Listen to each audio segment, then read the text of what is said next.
Hello everyone, welcome back my channel. Guys, अगर आप channel पर नए हैं तो चैनल को सब्सक्राइब कर लीजिए और नीचे बेल आइकन बटन होगा, उसको प्रेस कर दीजिए ताकि आने वाले हर एक वीडियो का नोटिफिकेशन आपको मिलता रहे और आप मेरे हर एक वीडियो को वॉच कर पाएँ। तो गाइस, आज का जो रिएक्शन है वो निक्कू और कामनी जी पे है। निक्कू और कामनी जी के वहाँ चल रहा है इस टाइम भागवत। उनके घर में भागवत चल रही है इस टाइम पे। जहाँ इतनी पॉजिटिव चीज़ घर के अंदर हो रही है, तो वहीं कुछ लोगों के द्वारा नेगेटिव चीज़ों को भी फैलाया जा रहा है। तो उसी पे ही हम बात करने वाले हैं। तो गाइस, जो इस तरीके से है, भागवत गीता एक अपने आप में पॉजिटिव चीज़ है और इन सावन के पावन दिनों में ये चीज़ होना तो बहुत ही बड़ी शुभ कार्य है और नसीब वाले ही इस चीज़ को कर पाते हैं या देख पाते हैं, सुन पाते हैं, क्योंकि भागवत अपने आप में एक बहुत बड़ी चीज़ है हमारे हिंदू धर्म में। तो इतने पावन दिनों में ये इतनी पावन चीज़ हो रही है, लेकिन कहते हैं ना, कुछ पॉजिटिव चीज़ों के साथ नेगेटिव चीज़ें भी चलती हैं। तो जहाँ ये इस पॉजिटिव चीज़ों का लोग आनंद उठा रहे हैं, भक्ति भाव हो रहे हैं, वहीं कुछ लोग जो है ना इस चीज़ पे नेगेटिविटी भी फैला रहे हैं। उसी पे ही मैं कुछ कहना चाहती हूँ।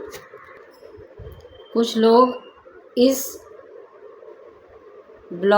इनके ब्लॉग को एंजॉय करने के बजाय, इनके रील्स को एंजॉय करने के बजाय इन दोनों देवरानी जेठानी में डिस्ट्रीब्यूशन करना चाहते हैं। तो उसमें वो यही कह रहे हैं कि देखो, सामने वाली ने अब रील्स डाल दी, इधर वाली ने वीडियो डाल दिया, तुम्हारी जेठानी ने, देवरानी ने तुम्हारी ब्लॉग डाल दिया, अब ये है, अब देखो किसका ज़्यादा ब्लॉग आते हैं, किसके कम ब्लॉग आते हैं। तो कुछ ऐसे लोग, नेगेटिव लोग जो है ना, इतने अच्छे माहौल में भी एक तरीके से प्रॉब्लम क्रिएट करना चाहते हैं उन दोनों के बीच में। जबकि देवरानी जेठानी इस टाइम इतने अच्छे तरीके से अपने घर में जो उनकी भागवत कथा हो रही है उसको एंजॉय कर रही हैं, उसमें इतना अच्छा उन्होंने एक तरीके से अपना कंट्रीब्यूशन दिया है दोनों देवरानी जेठानी ने। तो वो चीज़ को एंजॉय देखने के बजाय कुछ नेगेटिव लोग नेगेटिविटी बोलने से बाज नहीं आते हैं ना, तो वो अपने विचारधारा वो यहाँ पे भी डाल रहे हैं ताकि कुछ नेगेटिव हो और इनके बीच में कुछ वही है। तो अब वो दोनों तो इतने अच्छी तरीके से वो उस चीज़ को मैनेज कर रहे हैं, एंजॉय कर रहे हैं कि वो कई बार तो ऐसा है कि उनका गेटअप भी सेम है, मेकअप भी सेम है। इस तरीके से वो अपने उसमें वो ब्लॉगिंग कर रही हैं, एंजॉय कर रही हैं पूरे उसका, अपने जो उनके घर में ये प्रोग्राम हो रहा है। एक दूसरे के कमेंट्स बॉक्स में नोटिस कराया जा रहा है कि देखो, उनका ब्लॉग आ गया, आप भी डालो। जेठानी जी का ब्लॉग आ गया, देवरानी जी से के कमेंट बॉक्स में डाला है कि उनका ब्लॉग आ गया, आप डालो। तो एक दूसरे के अपोजिट में जो है ना, कुछ सपोर्टर, कुछ हेटर, तो वो इस तरीके की चीज़ों को फैला रहे हैं। कहते ना, अच्छे माहौल को भी एक तरीके से गुड़ गोबर करना, ये वो चीज़ें हैं। मैं उन लोगों से यही कहूँगी कि चलो, आप ऐसे करते हो आगे पीछे तो कोई बात नहीं, लेकिन अभी ये देखिए ना कि मतलब उनके घर में क्या प्रोग्राम हो रहा है। और जब उन दोनों को प्रॉब्लम नहीं है, वो साथ में हर जगह बराबर का सहयोग दे रही हैं, हर काम को घर का इस टाइम पर देख रही हैं, पूजा से संबंधित चीज़ों को की तैयारी कर रही हैं, साथ में वो खुद भी तैयार हो रही हैं, अपनी सारी चीज़ों को वो मिलजुल के कर रही हैं दोनों जने। तो आप इस तरीके से क्यों करते हो? बीच में से क्यों फ़र्क डाल? जब वो आपस में फ़र्क नहीं डाल रहे एक दूसरे के लिए, तो आप फ़र्क क्यों डाल रहे हो? तो ये चीज़ें नहीं करनी चाहिए ना, ये चीज़ें अच्छी नहीं लगती। इतना खूबसूरत परिवार, इतने खूबसूरत लोग, दोनों देवरानी जेठानी भर के अपना कंट्रीब्यूशन दे रही हैं, उसमें आप नेगेटिविटी क्यों फैला रहे हो? आप भी अपना प्यार दो। देखो, ईश्वर के नाम पे ये चीज़ें हो रही हैं, ईश्वर के नाम पे वो लोग भी आपस में ये सब चीज़ों का सहयोग दे रहे हैं। तो आप भी अपना अच्छा पॉजिटिव वाला सहयोग दो, नेगेटिव वाला नहीं, पॉजिटिव वाला सहयोग। तो ईश्वर ऐसा नहीं है, ईश्वर तो सब जगह है, ईश्वर आपके लिए भी सुनेगा। ईश्वर उन्होंने भी उससे करा कि ईश्वर हमारे परिवार में शांति बरकत बनाए रखे, अच्छा रखे, स्वस्थ रखे, तो इसलिए करा रहे हैं ना वो भी अपने घर में। आप अच्छा बोलोगे, आप इस ईश्वर के नाम पर अच्छी चीज़ें करोगे, ईश्वर आपकी भी सुनेगा कहीं ना कहीं, क्योंकि पॉजिटिव चीज़ों के तो पॉजिटिव ही रिजल्ट आते हैं, नेगेटिव करोगे तो नेगेटिव ही रिजल्ट आएंगे। तो चीज़ें सही होनी चाहिए। जब कामिनी जी ने क्लियर कर दिया है कि मेरा कंटेंट देर में आ सकता है, तो आप लोग क्यों कर रहे हो भाई? शेड्यूल है, हर किसी का अपना अपना हिसाब है, किस टाइम क्या डालेगा, किस टाइम वो फ्री हो रहा है। अब उनका ब्लॉग आ गया, आप भी डालो, ऐसे किसी चीज़ का कंपटीशन थोड़ी हो रहा है। जब वो आपस में कंपटीशन नहीं कर रहे हैं, दोनों मिल बांट के कर रहे हैं हर चीज़ को, तो आप उनके बीच में एक मिस क्रिएट क्यों कर रहे हो, एक मिस चीज़ क्यों कर रहे हो कि जिससे वो मिसगाइड हो जाए दोनों जने। वो अच्छे खासे उस प्रोग्राम का एंजॉय ले रहे हैं, उस चीज़ में इस टाइम पे पूरे भक्ति में लीन है, उस चीज़ में आप क्यों विघ्न डाल रहे हो बीच में से? नहीं करना चाहिए ना ये सब चीज़ें। यहाँ तक कि कामनी जी की जो छोटी सिस्टर हैं, उन्होंने प्रोग्राम में एक सिंपल सी साड़ी पहन ली, तो उसमें भी कमेंट आने लग गए कि आप कैसे तैयार होके आई हैं, आप बिल्कुल झल्ली बन के आई हैं, अपनी दीदी को देखिए कैसे तैयार होके आई हैं। तो गाइस, हर किसी का अपना तरीका है। कोई अच्छे से तैयार होता है, पूरे फुल मेकअप के साथ तैयार होता है, कोई सिंपल से तैयार होता है। हर किसी की अपनी इच्छा है, जिसको जैसे अच्छा लगता है। कुछ चीज़ें ये पर्सनली होती हैं, इंसान की अपनी चॉइस होती है, वहाँ पे आप अपनी चॉइस नहीं थोप सकते हो। अब वहाँ पे आप नहीं कह सकते हो कि ऐसे हो ऐसे हो। ये उनकी अपनी पर्सनल चॉइस है, उनकी सिस्टर की पर्सनल चॉइस है कामनी जी की, कि वो कैसे तैयार हो, सिंपल तैयार हो रही है, कैसे तैयार हो रही है। यहाँ पे आप कुछ नहीं कह सकते हो, और कहोगे तो वो गलत ही है, फिर वो चीज़ गलत है।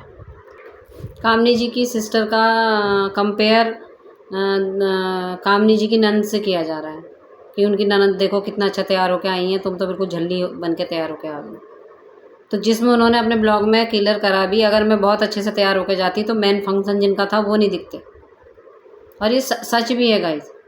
अगर कई जगह ऐसा होता है कि प्रोग्राम तो सामने वालों का है और हम बहुत अच्छे से तैयार होकर गए ना, तो फिर वो चीज़ दब जाती है सामने वाले की, वो हाईलाइट हम होने लगते हैं, जबकि जिसका जो प्रोग्राम है वो हाईलाइट होना चाहिए। और वो समझदार थी, इसीलिए वो इस तरीके से सिंपल सिटी के तरीके से तैयार होकर गई थी, या वहाँ पे उस तरीके से थी। नहीं तो अच्छी साड़ियाँ वो भी पहन सकती हैं, अभी नई नई शादी हुई है, एक से एक अच्छा कलेक्शन होगा उनके पास, लेके भी पहन सकता है कोई। लेकिन इसे समझदारी कहते हैं कि सामने वाले के बारे में इतना सोचा उन्होंने कि मेरे ओवर दिखने से सामने वाले की चीज़ें ना दब जाएं। तो ये समझदारी होती है। आप थोड़ा सा जो ऐसे कमेंट्स करने वाले हैं ना, तो थोड़ा सा सोच लिया करा करो, कोई किस हिसाब से कैसे तैयार हुआ है, कुछ रीज़न होंगे उसके पीछे। किसी के कपड़ों से आप किसी के व्यक्तित्व का जज नहीं कर सकते। वो बहुत सिंपल हैं, जो कामनी जी की जो सिस्टर है ना, वो बहुत सिंपल है, वो ऐसे ही रहती हैं, वो सिंपल ही ज़्यादा रहती हैं। वो ज़्यादा वैसे वाला चटक मटक उनको नहीं है पसंद। आपने और जगह भी देखा होगा, बहुत कम ही से वो चीज़ों को करती हैं। ओवर रेडी होने का रीज़न भी उन्होंने, जो नहीं हुई वो भी उन्होंने बताया कि मैं ही वहाँ पे अलग दिखती, उनसे अलग दिखती, तो उनका फंक्शन में वो दब जाते फिर। तो ये तो एक समझदारी है ना ऑडियंस, ये तो उन्होंने समझदारी का परिचय दिया, और ये चीज़ को क्लियर उन्होंने अपने ब्लॉग में आके कर दिया। मैं इस वजह से सिंपल बन के गई थी वहाँ पे, क्योंकि जिनका प्रोग्राम था उनको अच्छा दिखना था, ना कि मुझे। उन पे फोकस होना चाहिए था। तो क्या उनकी सोच है, कितना अच्छा वो सोचते हैं, इससे आप अंदाज़ा लगा सकते हो कितनी सिंसियर हैं हम। बात रही निक्कू कामनी की नंद का, तो उनका अपना फैशन सेंस है, हर कोई अपने तरीके से तैयार होता है। आप किसी को बाध्य नहीं कर सकते हो कि तू ज़्यादा तैयार हो, तू ज़्यादा मेकअप कर, तू कम मेकअप कर। हर किसी की अपनी चॉइस होती है, और हर कोई अपने सोच के हिसाब से चलता है। तो निक्कू कामनी जी की जो नंद हैं, वो बहुत अच्छे तरीके से चटक मटक तरीके से तैयार होंगी। तो वहाँ कंपैरिजन जो करा उनका सिस्टर और नंद का, तो ये गलत है। इस चीज़ को ऐसे नहीं करना चाहिए था। यही फिर यही बहस की वजह बन जाती है। और आरती ने बहुत अच्छा जवाब दिया कि मैं उस घर में मेहमान की तरह जाती ही नहीं हूँ। हम तो शादी से पहले भी जाते थे, अपने मन मर्जी से खाना निकाल के खा रहे हैं, अपने मन मर्जी से चाय बना के पी रहे हैं। तो मैंने उस घर को कभी ऐसा सोचा ही नहीं कि ये मेरा घर नहीं है। मैंने तो यही सोचा कि ये मेरा घर है, और उसी तरीके से मेरा बिहेव रहा है शुरू से। उसी तरीके से मैं उस घर के अंदर रही हूँ और मैंने चीज़ें करी हैं। उन्होंने ये भी बताया कि उस घर का माहौल ही ऐसा है, सब फ्रेंडली हैं उस घर में। तो हम शादी से पहले भी ऐसे एक दूसरे से बातचीत करते थे। इसी तरीके से मैं अपने हाथों से चाय बना ली, खाना खा लिया, इस तरीके से मैं तब भी इन सब चीज़ों को करती थी। तो इस चीज़ को ज़्यादा तूल ना दिया जाए। वो पहले से ही उस परिवार में घुली मिली थी, इसीलिए वो यही सोच रही थी कि उनकी सोच में नहीं था कि मैं अलग ही ग्रेसफुल लगूं या मुझे स्पेशल फील कराया जाए। तो ऐसे उनकी कोई सोच में नहीं था, इसीलिए वो सिंपल तरीके से अपनी आई थी, सिंपल तरीके से अपनी चीज़ें, उन्हें अपने सिंपल तरीके से ही अपनी सारी बातें रखी हुई। तो जहाँ गाइज़ हम कंफर्ट होते हैं तो वहाँ हम उसी तरीके से ही रहते हैं। वहाँ जहाँ हमारा कहते हैं ना मन मिल जाता है या जहाँ की हमें आदत होती है तो हम वहाँ उसी तरीके से बिहेव करते हैं। तो वो उस चीज़ को क्लियर बता रही है कि हम तो शादी से पहले ही इस घर में आते जाते थे, इस घर के लोग इतने अच्छे हैं कि हमें कभी ऐसे फील ही नहीं होने दिया कि हम बाहर से हैं। हमें तो अपना ही घर लगा। वो 300 रुपये का सूट पहन के गई और पब्लिक में आके ये भी बता दिया कि मैं 300 रुपये का सूट पहन के गई हूँ। ये देख लीजिए आप, आरती जी जो है, कोई है ऐसा आजकल के ज़माने में जो 300 रुपये का सूट खरीदे और 300 रुपये का ही बता दे, वो भी ऑन कैमरा बता रहा है। आजकल का ज़माना वो है ना, 300 का खरीदेगा ना तो 1500 का बताएगा, 2000 का बताएगा, और पहले तो ये बताएगा ही नहीं 300 का मैंने पहना है, क्योंकि इसमें वो अपनी इंसल्ट फील करेगा। लेकिन वो इतनी सिंपल है, जितने की जो कीमत थी क्लियर बता दिया। अब बाकी भैया सोचने वालों का काम है, जो वो सोचे। तभी कहते हैं ना, कपड़ों से किसी की हैसियत को जज नहीं कर सकते हो आप। तो इसी चीज़ को उन्होंने बताया कि ऐसा नहीं है कुछ भी, ये मेरा अपना परिवार है, यहाँ मैं इसी तरीके से आती हूँ। उम्र में छोटे होने के बावजूद भी उन्होंने हर चीज़ को इतनी सिंपल तरीके से अपने ब्लॉग में बताया कि इस चीज़ से तो उनके लिए मेरे मन में भी इज्जत बहुत बढ़ गई है कि 300 रुपये का सूट पहन के वो वहाँ पार्टी में आई, सॉरी वहाँ पूजा में आई। तो भगवान भी ऐसा है कि वो ये नहीं देखता, भगवान मन देखते हैं। आपने क्या पहन रखा क्या नहीं पहन रखा, इस चीज़ का कोई महत्व नहीं है। आपके विचार कैसे हैं, आपकी सोच कैसी, आप किस इंटेंशन से उस जगह पहुँचे हो, इसको देखा जाता है। तो इतनी सिंपल हैं वो, और इतनी सिंपल तरीके से उन्होंने अपनी बातों को रखा। उनका कहने का मतलब ये था, जिनका प्रोग्राम था उनको ग्रेसफुल लगना था, उनको सुंदर लगना था, उनको अट्रैक्टिव लगना था। और मेरा तो परिवार है, मैं तो आज जब भी जाती हूँ इसी सिंपल तरीके से जाती हूँ। उन्हें इस चीज़ से कोई फ़र्क नहीं पड़ता कि मैंने महंगी साड़ी नहीं पहनी या मैंने महंगा सूट नहीं पहना। उन्होंने तो जो जैसा पहना था वैसे भी बता दिया। तो इससे यही पता चलता है वो कितनी सिंपल उनकी सोच है, कितनी साधारण उनकी सोच है।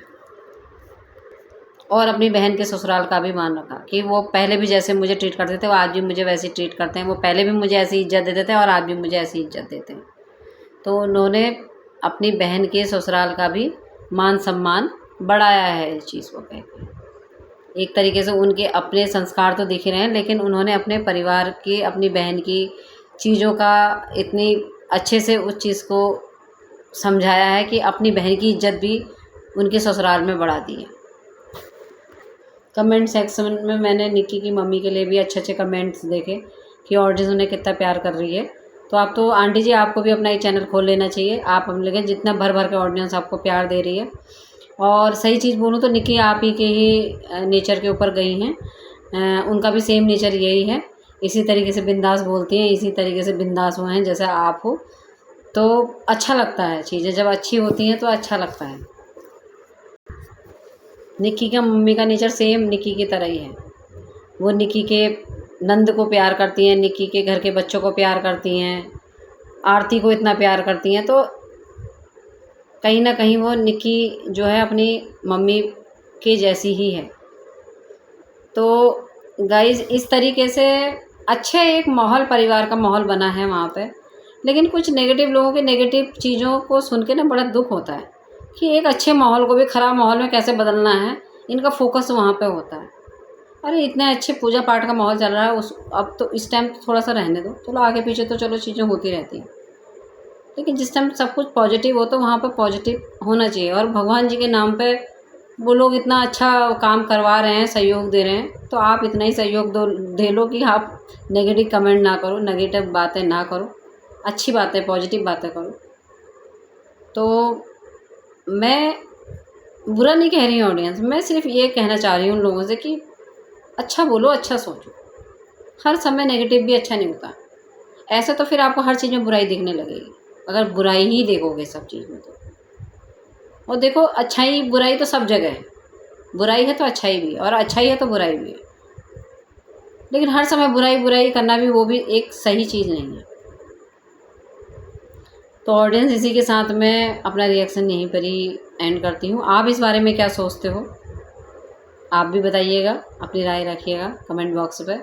और मेरे चैनल को सब्सक्राइब कीजिएगा और लाइक कमेंट कीजिएगा। और यहीं पर रिएक्शन समाप्त करने के लिए, एंड करने के लिए इजाज़त दीजिएगा। Thank you so much.